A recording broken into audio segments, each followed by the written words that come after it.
مسودے میں آئینی عدالت کی تصدیق، حکومت اور پیپل پارٹی نے تجاویز پیش کر دی۔ خصوصی کمیٹی نے کیمرہ اجلاس پھر اسلام آباد حکومت کی طرف سے تیار کیے گئے آئینی ترمیم کے مسودے میں عدالت کی تصدیق موجود ہے۔ دوسری جانب آئینی ترمیم پر اتفاق کے لیے کوشش جاری ہے۔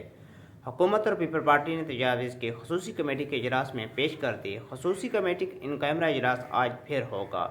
ذرائع کے مطابق کمیٹی میں آئینی ترمیم پر کوئی اتفاق نہ ہونے سے ڈیڈ لاک تاحال برقرار ہے۔ Chairman people party Bilawal Bhutto کا کہنا ہے کہ ترامیم کے لیے ہمارے پاس ممبر پورے ہیں، تمام جماعتوں سے مشاورت چاہتے ہیں۔ سربراہ JUF مولانا فضل الرحمان نے کہا ہے کہ پہلی بار مسودہ ملا ہے، آئینی عدالت ہو یا بینچ لچک ہونی چاہیے۔ وزیر قانون اعظم نذیر تارڑ نے کہا کہ یہ مسودہ وہی مسودہ ہے جس میں وفاقی آئینی عدالت کی بات ہے، جبکہ PTI رہنما بیرسٹر گوہر کا کہنا ہے کہ آئینی ترامیم کے مسودے کے خود خال تو بتائیں کن آرٹیکل میں کیا ترامیم کرنی ہے۔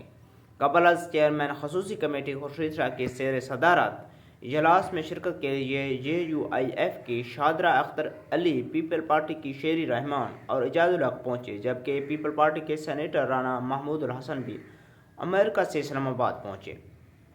اسی طرح بوسٹن میں موجود حکومتی سینیٹر عبدالقادر بھی اسلام آباد کے لیے روانہ ہوئے۔ ان کے علاوہ سینیٹر عرفان صدیقی، انوشا رحمان، سینیٹر کامران مرتضیٰ بھی اجلاس میں شریک ہوئے۔ بعد از chairman people party Bilawal Bhutto Zardari بھی خصوصی کمیٹی کے اجلاس میں شرکت کے لیے پارلیمنٹ ہاؤس پہنچ گئے۔ مولانا فضل الرحمان نے بھی اجلاس میں شرکت کی۔ PTI کی اتحادی جماعتوں کے اراکین بھی خصوصی کمیٹی میں شرکت کے لیے پہنچے، جن میں بیرسٹر گوہر، صاحبزادہ حامد رضا، عامر ڈوگر، راجہ ناصر عباس شامل تھے۔ وزیر قانون اعظم نذیر تارڑ نے میڈیا سے گفتگو کرتے ہوئے کہا کہ بل میں جوڈیشل کمیشن کا اختیار فارمیشن کیا ہونی چاہیے، ججز کی ٹرانسفر کیسی ہوگی، آئینی عدالت کا قیام شامل ہے۔ ہم نے اپنی بار باڈیز کی تجاویز سامنے رکھی۔ یہ وہی ڈرافٹ ہے جس میں آئینی عدالت کے قیام کی بات ہے۔ انہوں نے کہا کہ PTI نے مسودے دیکھنے کے لیے وقت مانگا ہے، رائے نہیں دی۔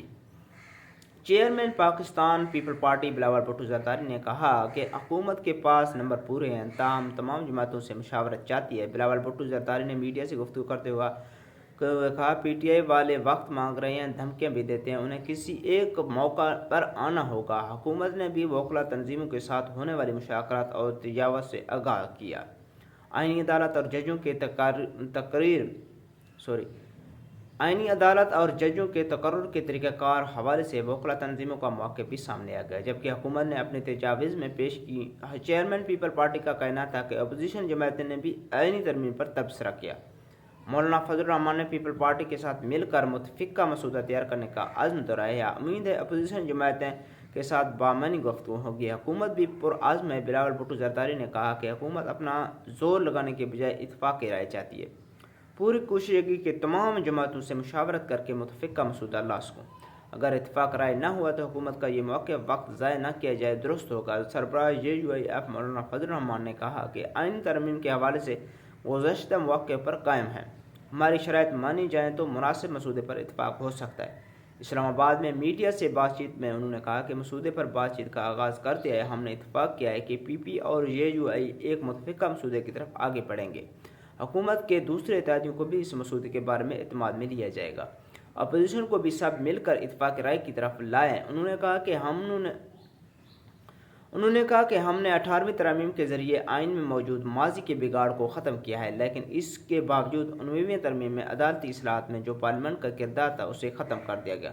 ہم تجاویز کرتے ہیں کہ 19ویں ترمیم کو ختم کیا جائے اور واپس 18ویں ترمیم کو بحال کیا جائے۔ ججوں کی تقرری سینیٹری کی کارکردگی صحت مند کی بنیاد پر ہو، جہاں عدالتی کمیشن کا کردار ہوگا وہیں پارلیمنٹ کا بھی کردار ہو جائے گا۔ ان کا کہنا تھا کہ عدلیہ کو سیاسی طور پر تقسیم نہ کیا جائے، جج ہوتا ہے، اسے جج ہی رہنا چاہیے۔ جج بھی اپنے عمل سے عوام کو مطمئن کریں، وہ غیر جانبدار رہیں۔ 25 اکتوبر کو اگر چیف جسٹس کو ریٹائرمنٹ ہونی ہے تو ہو جائے، مگر نظام کو چلنا چاہیے، عدلیہ کا اعتماد بحال کرنا ہے۔ آئینی بینچ ہو یا آئینی عدالت، یہ دونوں ایک دوسرے کے متبادل ہو سکتے ہیں۔ اگر اس پر ہمارا تنازع ختم ہو جائے تو یہ کوئی بڑا ایشو نہیں ہے۔ بات اصولوں کی ہے، ہمیں عدلیہ سے کام لینا ہے۔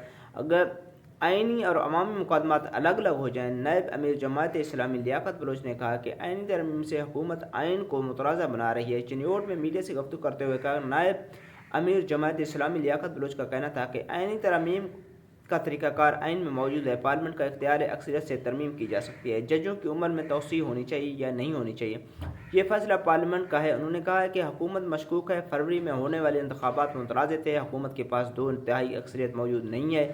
لیاقت بلوچ کا کہنا تھا کہ کسی آئینی ترمیم کی ضرورت نہیں۔ پی ٹی آئی لیڈرشپ کو کہتا ہوں کہ آئینی ترمیم کا مسودہ مسترد کرے۔ پی ٹی آئی نے اپنا وقت مذاکرات میں ضائع کیا، قانون سازی بدنیتی پر قائم ہے۔